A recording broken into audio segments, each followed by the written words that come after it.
Salut à tous, c'est bien Tuto PC, je suis content aujourd'hui de vous retrouver pour un nouveau format que je vous propose, la Minute Geek, et je vais vous proposer avec moi de découvrir des fonctionnalités étonnantes que vous pouvez retrouver sur vos ordinateurs, vos téléphones. Aujourd'hui je vais vous présenter 5 fonctionnalités qu'on retrouve sur Facebook. On commence en numéro 1 par Gmail, le service de messagerie de Google, donc très célèbre. Vous avez peut-être un compte Gmail, et donc si vous avez un compte Gmail, vous cliquez sur la roue crantée, vous essayez la nouvelle version de Gmail, vous allez récupérer une fonctionnalité qu'on avait déjà sur Snapchat, mais qui est assez étonnante pour une boîte mail, c'est tout simplement d'envoyer des mails temporaires. Donc on va tout de suite commencer, je vais vous montrer ça, et vous avez, voilà, une nouvelle fonctionnalité, un nouveau bouton qui apparaît sur votre messagerie, qui s'appelle « Activer et désactiver le mode confidentiel ». On va cliquer dessus, et ça va vous proposer donc un délai d'expiration pour vos emails, et donc vous allez pouvoir choisir une semaine, un jour, et au bout d'un jour par exemple, votre message va s'autodétruire. Donc si la personne n'utilise pas Gmail, pas de panique, il y a une fonctionnalité, donc exiger un code secret.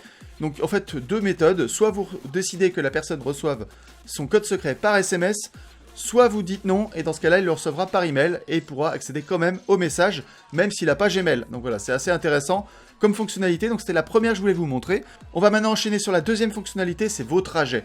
Voilà, il faut savoir que Google stocke toutes vos données, y compris les données trajet. Donc si vous utilisez par exemple votre téléphone comme un GPS, et ben voilà à quoi ça sert, il va pouvoir vous dire où vous êtes allé, et on va voir c'est très précis. Donc il voit à peu près, je suis allé en Angleterre, je suis allé en France, je suis allé en Italie, je suis allé aux États-Unis à San Francisco. On va aller zoomer un petit peu ça, on va aller voir un petit peu. Alors, il archive par date notamment, mais il archive également par lieu. Donc on va aller voir San Francisco. Donc il me dit que je suis allé là, on va aller zoomer un petit peu. Alors a priori je serais allé dans cette zone, c'est assez étonnant. Donc je clique dessus, est-ce que je peux avoir plus d'infos? Voilà, il a mon trajet, c'est étonnant quand même, il sait à peu près tout ce que j'ai fait, que je l'ai fait à pied ou en voiture. Alors il me donne les trajets, donc bon, on va pas aller dans le détail, mais vous voyez c'est assez étonnant quand même, il stocke toutes les données, et c'était en 2014, donc vous voyez. Donc c'est assez intéressant que vous alliez voir aussi si par exemple Google stocke des données sur vos trajets. Donc je vous donnerai tous les liens en description, hein, je vous invite à cliquer dessus et aller analyser ça, c'est vraiment très instructif. Ensuite, mon activité, donc Google dans My Activity, plutôt en anglais, stocke tout ce que vous faites sur Internet. Alors vous pouvez supprimer des activités, donc ça c'est intéressant si vous voulez protéger votre vie privée. Vous pouvez supprimer votre activité aujourd'hui, hier, les 7 derniers jours, les 30 derniers jours, depuis le début. Et ensuite, qu'est-ce qu'il stocke comme données? Vous allez voir, il stocke les données, donc actualité, si vous avez consulté des fils d'actualité de Google, l'aide de Google, Android, si vous avez un téléphone Android, et également Google Chrome, si vous êtes un adepte de Google Chrome et que vous l'avez installé sur votre ordinateur, et ben ça permet à Google de stocker encore plus de données sur vous. Donc l'autre fonctionnalité de Google, la dernière fonctionnalité de Google, après on passe à Facebook, c'est la localisation de son appareil Android. Si vous avez perdu votre téléphone, vous allez pouvoir le faire sonner, quelque part vous l'avez perdu chez vous.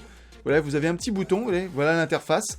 Alors bien sûr également vous allez pouvoir le verrouiller également, alors on va cliquer dessus, vous allez voir, parce que si quelqu'un trouve votre téléphone, il pourra vous contacter, et parce que de toute façon vous aurez verrouillé votre téléphone. Donc vous allez pouvoir aussi effacer le contenu si vous avez peur que des personnes mal intentionnées récupèrent des photos, par exemple des vidéos, des applications. Et voilà, on se retrouve pour la dernière fonctionnalité que je voulais vous présenter, c'est celle sur Facebook, puisque vous avez certainement entendu parler du scandale Cambridge Analytica qui avait obligé Mark Zuckerberg à se justifier devant les sénateurs américains, parce que tout simplement cette société avait volé des données personnelles des utilisateurs pour les revendre à des sociétés politiques, à des fins politiques, pour influencer des élections. Donc même vos messages privés, même vos photos privées que vous pensez qu'elles sont inutilisables par d'autres entreprises, c'est faux. Alors vous allez tout simplement aller sur les paramètres de votre compte Facebook, ensuite sur vos informations Facebook, on va aller donc accéder à vos informations et savoir ce que Facebook stocke sur vous. Alors il faut savoir qu'on retrouve des trucs très étonnants, hein. Par exemple, on peut retrouver donc le profil publicitaire, on va aller voir par exemple le centre d'intérêt publicitaire, donc il va retrouver les comptes que vous avez aimés, par exemple les likes,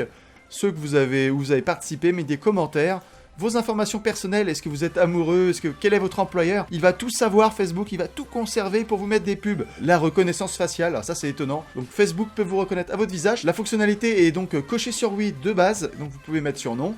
On ne sait pas qu'est-ce que ça peut donner, justement, c'est assez opaque. Donc je vous invite à faire attention à tout ça et donc à naviguer dans vos informations Facebook et regarder justement ce que vous voulez partager ou non. Voilà, voyez, par exemple, on peut retrouver les annonceurs qui ont importé une liste de contacts contenant vos informations.